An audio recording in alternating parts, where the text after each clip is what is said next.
full renovation coming up on this back lawn, and while we're at it, I'm going to go through 10 tips to help you out with your lawn renovation. So let's get stuck into it.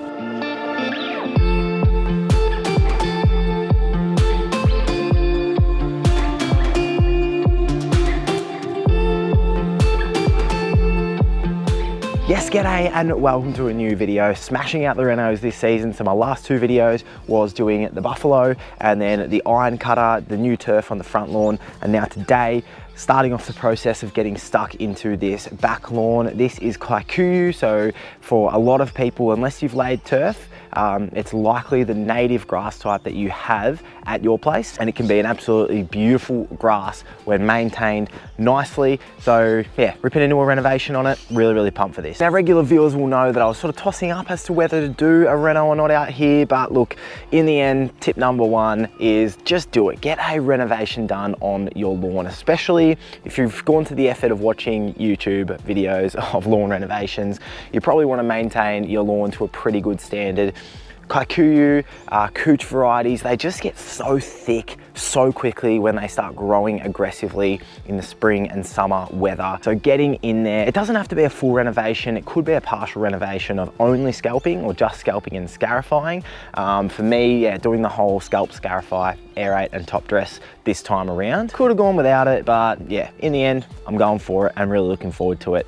And getting that renovation done, it just really sets yourself up for the season. My lawn is in good condition. I did a big scalp and scarify at the end of summer, so it's carried through all of those cooler months in a really good state, and it's in a really good state now. But as things warm up and it starts growing and I'm fertilizing and keeping it, you know, beautiful and green, it's just, yeah, it's going to catch up to me really quickly. So with these lawn varieties, tip number one, rip into your renos on them, because it's just fun as well, you know. So I am about to start scalping here today. It's going to take me a long time to get the scalp and scarify done. This is 470 square meters of lawn here, so it's a lot to work on. Tip number two with your scalp is to gradually work your height down, no matter what machine you're using. So yesterday, you can't see the stripes unfortunately, but my maintenance height's been 22 millimeters, and yesterday I came down to 15 just to give it a double cut and make it look nice on a Sunday when my wife had taken the kids out for an hour.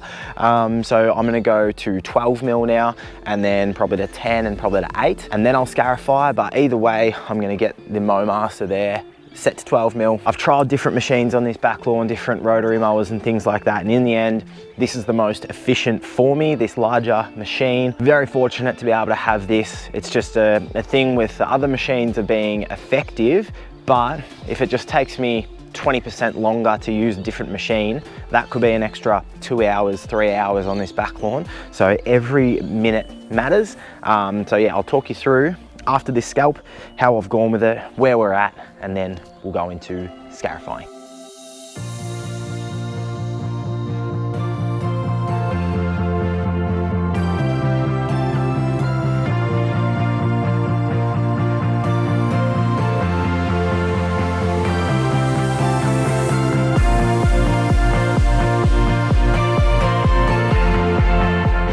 Definitely noticing the fact that there's not a ton of thickness and thatch in this lawn, which is really nice, and it means that I'm getting quite low and still it's looking quite green. And yeah, anyway, I started at 12, did a couple of passes, and I was like, nah, let's go 10.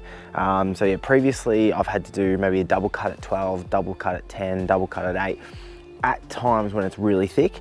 And yeah, I've just been taking off a nice amount. In the end, the mower is set to about 4 or 5 millimeters, very low. And you can see areas here where, yeah, we're so close to that soil. There's not a ton of thatch.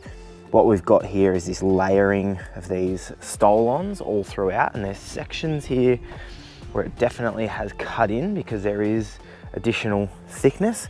But then you look over here and yeah, that is, like, it's just so tight. And yeah, even with that mower almost as low as it possibly goes, the surface is really tight and not super thick. But anyway, time now to scarify. And this thing here from Kennard's Hire is potentially the first scarifier ever built. Yeah, I've got my trailer from Kennard's as well, so grabbed a scarifier off them at the same time. And yeah, that's not the newest model I've ever gotten from them, but I'm sure it's going to do a great job.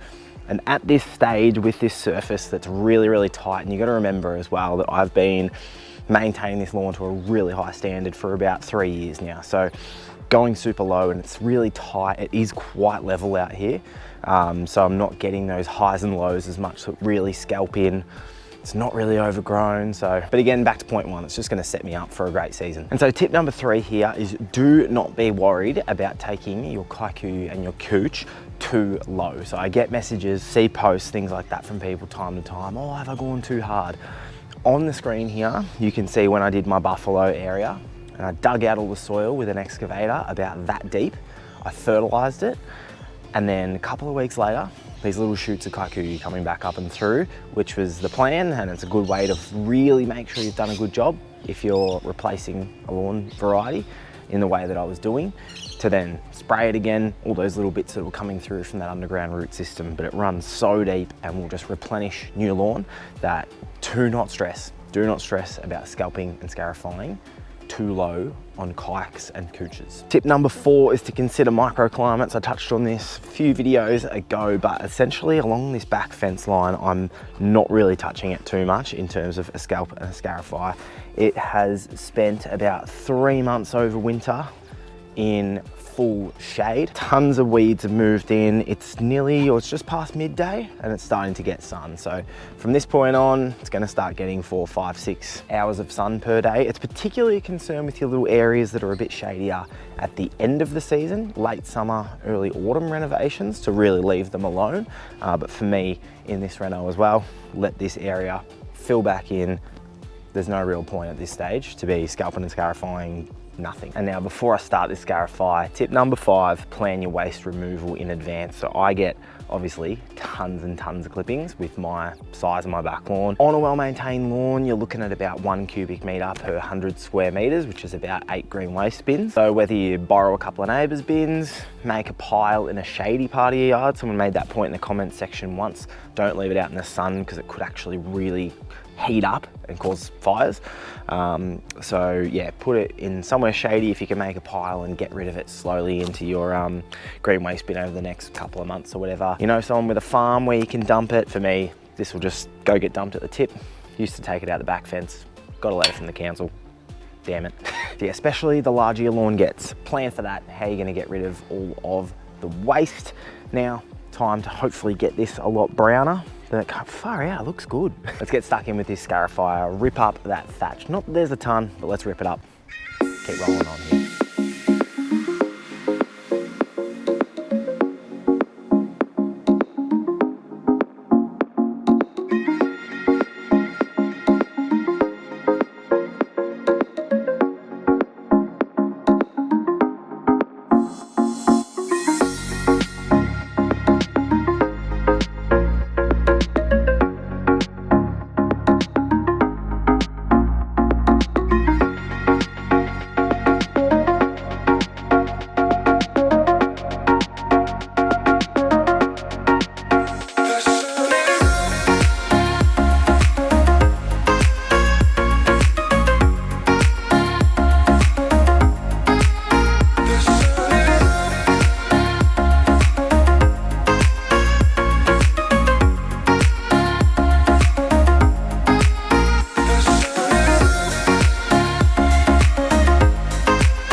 Well, boy, oh boy, what an effort there. So that was a big few days, Monday, Tuesday, and then just a little bit of cleaning up this morning.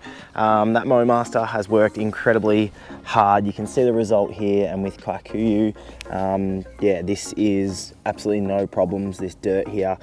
This has been scarified twice and cut down, you know, probably a little bit below 5 mil. We've still got bits of green, like, yeah, crazy. So I don't know if you can see in between that blade down there, the bed knife, yeah, basically touching the ground. So that bed knife is, I think, 2 or 3 mil thick. So basically as low as I can get that Mowmaster, trying to cut down as low as possible just to clear out that top growth. The Scarify blades were a little bit blunt, which was a bit unfortunate. I've used that exact machine before, and when it's sharp and firing, it'll cut through to the center of the earth.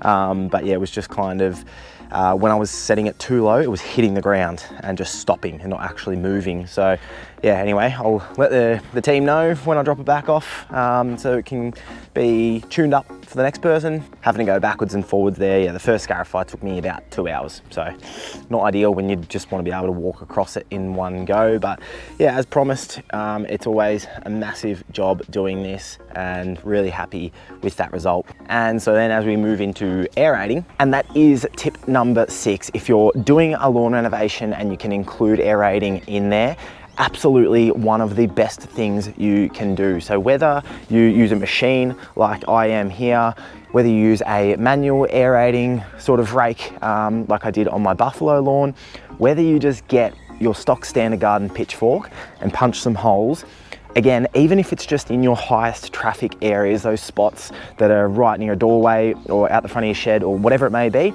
where it gets a lot of traffic, getting some holes into the soil in some form really helps to open it up. Air, water, nutrients down into the soil can really help the root system, let the lawn breathe.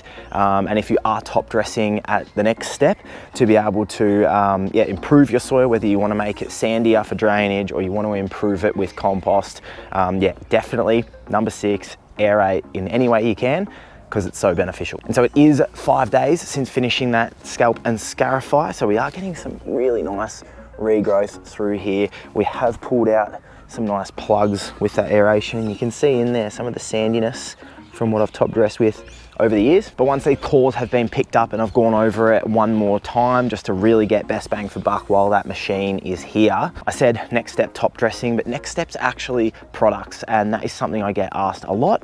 Do you apply before or after top dressing? So yeah, my tip number 7 isn't really a tip, it's more so just to say it doesn't matter. It doesn't really matter.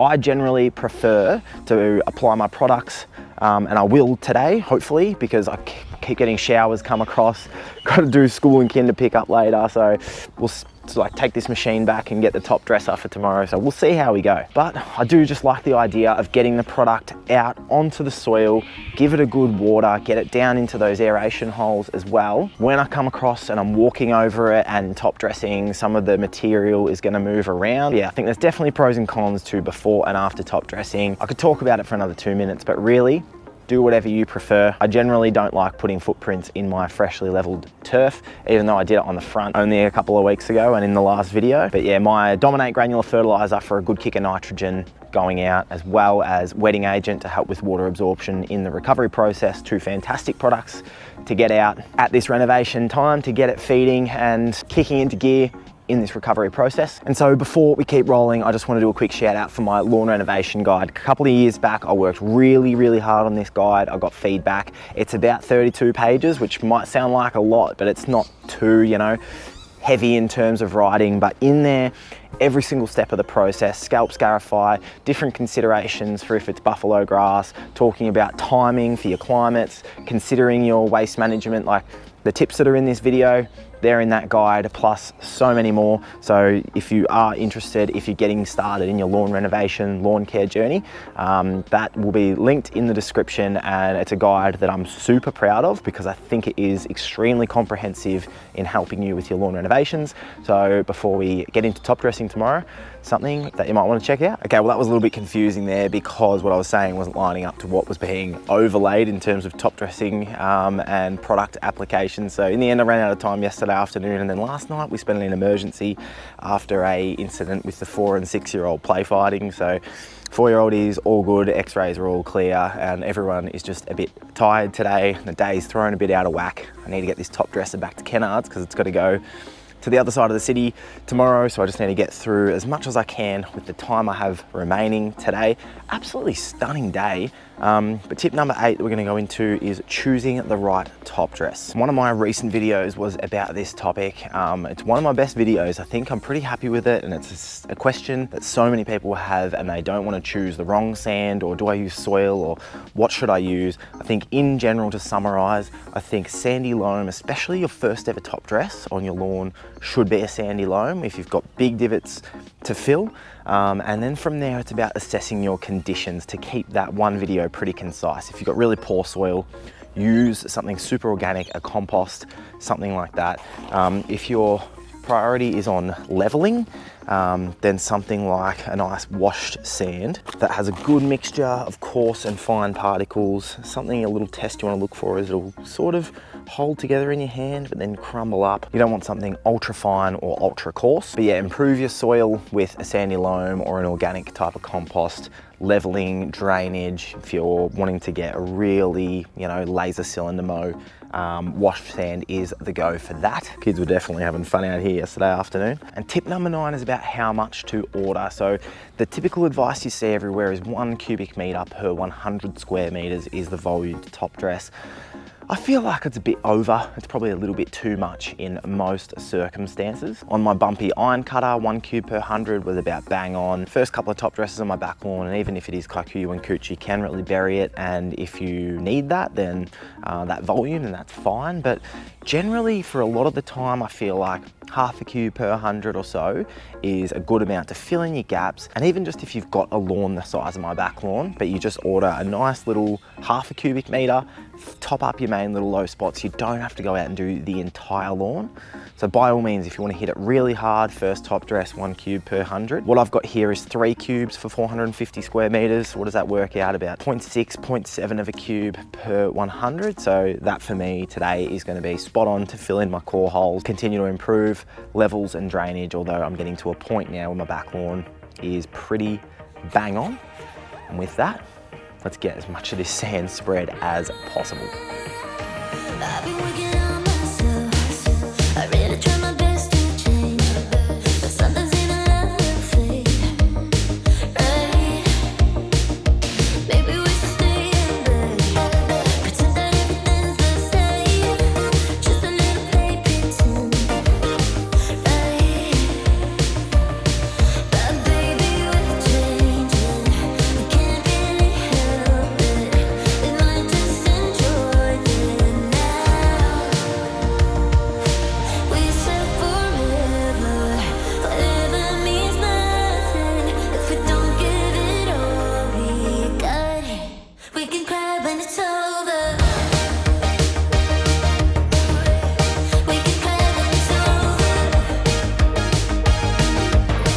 We can cry when it's over. Well, that top dress turned out to be probably a fair bit heavier than I actually intended it to. So 3 cubes over 470 square meters, probably the last time I'll ever go that heavy with a top dress. Even sort of 1.5 cube or so would be enough, I reckon, for this space in the future.